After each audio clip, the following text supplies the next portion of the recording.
So speaking of trolls, let's talk about Trump for a little bit. Mm-hmm. You're not a big Trump person. Fair to say? No, I just don't really understand how this person who is not a politician is somehow president now. And it's very odd to me. But, it's not him that's so bad. He's terrible, of course, but then it's his followers that are freaky to me. And but certainly during periods of governments that were difficult, there's always a good explosion of art that comes around and about it. Yeah. So I was around during the 80s, so Reagan, which was very much a good kind of time for punk rock to sort of explode. Mm-hmm. And then also during the Bush administration, there was all of these great people made their name on this administration, the Bush administration in particular, with Jon Stewart and Stephen Mm-hmm. Colbert and Bill Maher. And so you can see a great sort of renaissance around art during these times. So what do you think we can do to sort of calm some of this Trump stuff? That's what I've been trying to do. I don't know that I'm succeeding at it, but I see everyone just going, like the outrage machine is just operating at all times. He tweets something, we immediately get outraged. Then we're outraged over the outrage. And like there's just this thing that's happening. What do you think we can do to kind of untie some of that stuff? Well, I think just to understand that our government is set up so that nobody has absolute power. And that's one of the great things about the way the Constitution is set up, the way everything is sort of in place, so that there's a lot of different voices happening and that no one person has any kind of real control. So we'll see. I mean, I think just getting back to politics and poli-sci, like 101, like seeing how the American government actually does work. Yeah. This will sort of be an aid to knowing that we're okay for, some of it. We still, I think, got to be diligent about other things and certainly speaking out about a lot of issues too. Yeah. What do you think about the sort of the state of free speech related to him? Because on one hand, it's like all his supporters seem to be all about free speech and unpolitical correctness and all of that stuff, and I understand that. But once he's in power, are they going to be as anti-PC? I suspect not. I don't know. I think there's a backlash against PC in general. It's hard to say. Like, we just are going to have to see. I mean, I don't really know what that's like the thing is that Trump bothers me, but it's his followers that really bother me a lot. And that's what's really strange and really scary. Yeah. Do you sense that there's something else going on here? I mean, a lot of people are saying that this is like unfurling this white supremacy stuff and all that. And it's like, I kind of see it. And then on the other hand, I'm like, they're just trolling. And I don't know. And it's everybody's trolling. The president is a troll.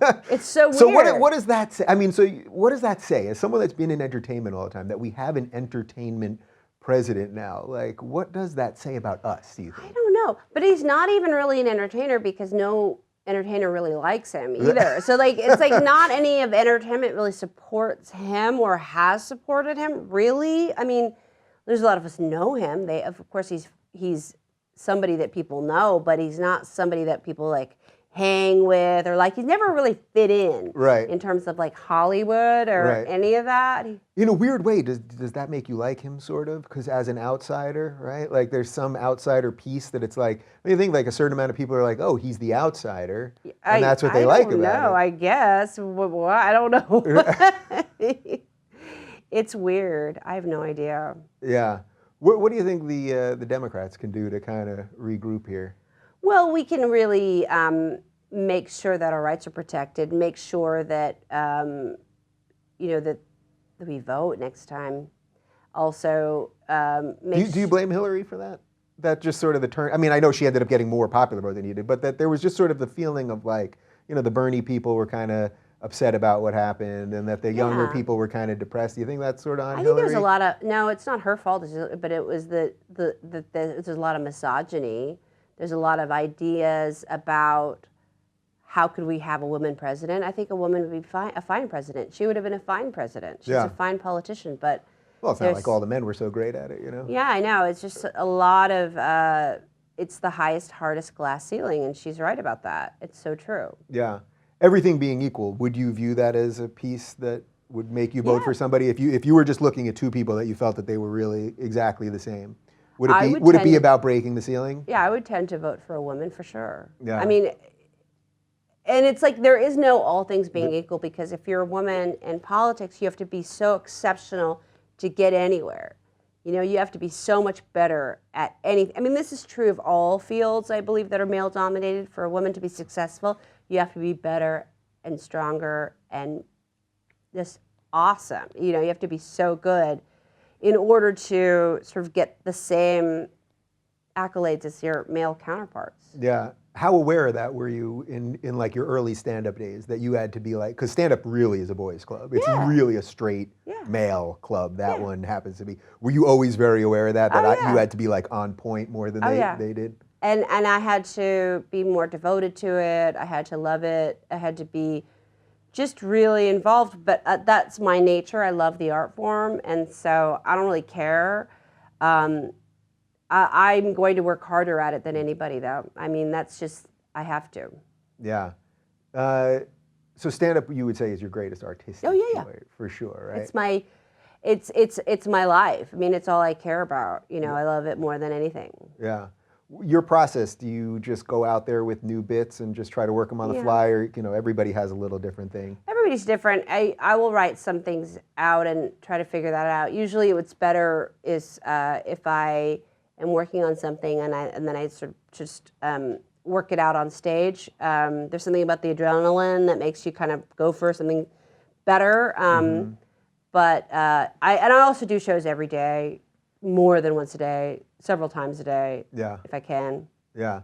Do you like the intimate, small club crowd, or like a big theater? It's all good. Theater? It's all good. I like the little belly room at the Comedy Store, and I like little shows, like little open mics I'll do. I just did a big arena show with Kevin Hart, which was awesome. And that's very different too. Yeah. You know, it's this huge arena full of people, and it's great, you know. So. It's almost like a totally different thing in a way, right? Because you can't play with the crowd, you can't do crowd work. You kind of can, but you're also in the round, and you're also working with the camera guy, who are like focusing on the audience, coming to you, like.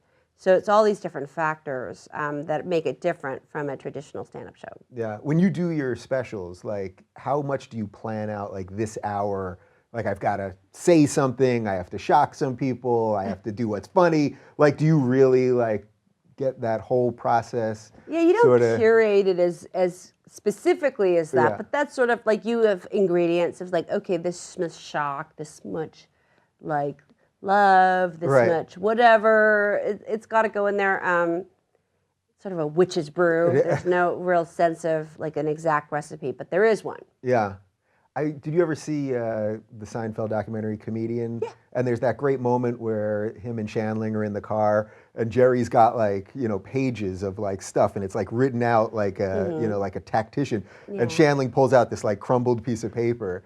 And I thought that was just such a beautiful moment, because they loved each other so much, they so respected it, and yet they did it differently. That's sort of the real beauty of stand-up, right? Yeah, I mean, Jerry's great. Jerry's such he is such a craftsman.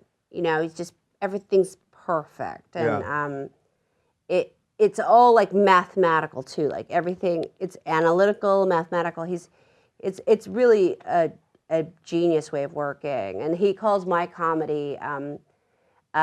What is the artisanal handmade jewelry of comedy? That I'm like a table on, you know, with like on Sundays selling it at an art fair. That's like his sort of analogy of my comedy, which I think is great. Right. But he's a genius. Right. I love Jerry and Gary, of course. Yeah. So you just did Comedians in Cars Getting Coffee, right? How was it driving around in a car caffeinated with Jerry? So fun. I love him, and you know, he's just a really good friend and somebody I've known for a very, very long time, somebody I really adore, and somebody that I just I'm a huge fan of his comedy as well. You know, he's a legend. What does it say about him, do you think, that like he's still, to me, I saw him do stand-up maybe a year ago, and I had done shows with him, you know, years before, just like, not that I was booked before him, but, you know, when you're doing New York City shows and someone just walks in and happens to be there.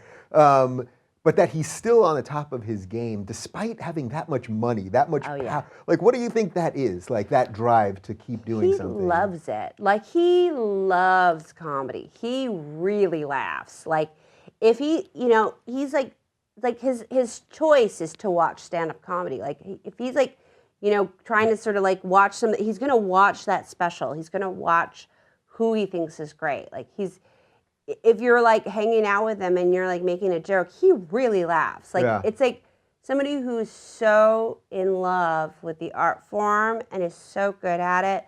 And, you know, he just wants to elevate it no matter what, whether he's watching it or doing it, he's going to elevate it. And that's what makes him a master. Yeah. Do you think the money, though, ruins some of these guys? I don't see that with him, but I do see it. There are some other people, I can either name a couple or not, that I feel like they get to a certain point of success and then it just is sort of about maintaining that. I don't know. You know, the people that are truly brilliant always reach for higher, you know, and the success is, it's fine, but we're chasing something much more ethereal, much harder to get than money. Yeah. You know, what is it? What is it that you're chasing? The brilliance of a good joke, the brilliance of figuring out what that is for you. I've only really achieved it a couple of times in my life, and I feel like very few comedians actually really get there. And, you know, there's people like, I think Tig Notaro is one who continually does it for me. Bill Burr, always. Bobby Lee, always. Ali Wong, very much so. Louis C.K., perfect example of that, like, this perfect culmination of what you do. It's really magic to watch. Oh, Todd Barry. Yeah, I love Todd. Todd is really good. I used to see him doing stand-up in New York, and it was just like he was basically winging it the whole time. That's at least the way I saw it. The way it sounds, that's what it sounds like. But then I realized, wait a minute, this guy's not winging this. No, it's really prepared. But then there was a tour where he did wing it. He did, right. Oh, he did a whole tour where it was just crowd work, basically, or something like that, right? It's so funny. So basically, do you think that more than anything else, it's about just being in your truth as a comic? Like really just finding the artistic way to just express... Just that perfect...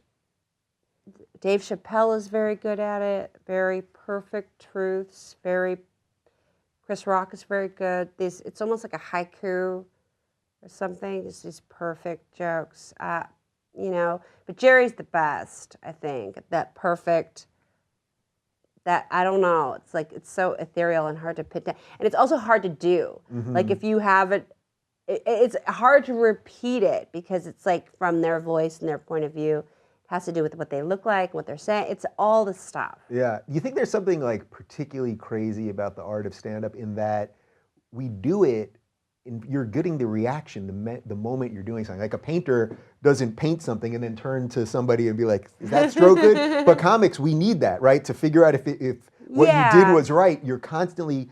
The approval factor, I guess, is like ramped up with stand-up in a way that it's not with other art. Yeah. Like you'd have to be a certain brand of crazy for that, don't you? I think so. But you need the approval every like 10 seconds. Yeah. It's not just like, you have to have it every 10 seconds. I'm also a big believer in LPMs, laughs per minute. Yeah. Like you have to have a high LPM or it's not going to work. Like it's just not. So are you going to win the Grammy for American Myth? I mean, how important is that to you? Like, you know, I assume you want to win it, right? Oh, God. Yeah. You don't want to pretend you don't want to win it. You could just... I have to win it. I have to win it 5 times. Yeah. Who are you up against?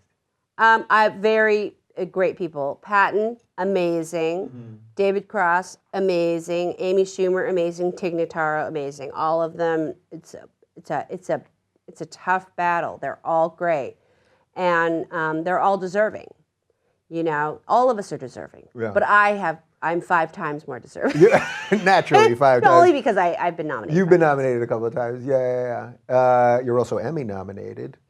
Yeah. Acting, it's great. Yeah, I love it. it's just like extra fun, sort of like. Yeah, it's I just mean, another gig. it's always different, you know. I'm not on a show right now, so I'm doing all sorts of different stuff. It's not none of it really kind of is this sort of the same. I never get typecast for anything except, you know, that I'm Asian, but actually it's always different. So Yeah. it's cool. So do you feel that pressure anymore? So where that in '94, where maybe there was some pressure to represent Asian people or whatever, and you know, do you feel that now? Like, because now you're so like your own thing. Like, if someone says we're putting Margaret Cho on a thing, like I feel like you only represent yourself. But do you feel a little extra pressure from the community or something? No. I mean, I'm an elder statesman now.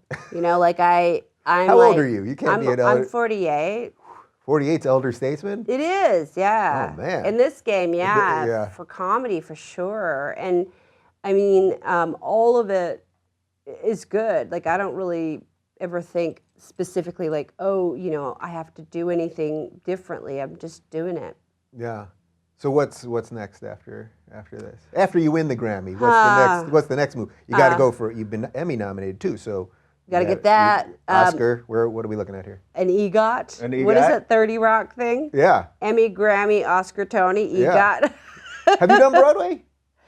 I have done off Broadway, not Broadway. Yeah. That'd be fun. Yeah. Does that appeal to you? Yeah, for sure. Yeah.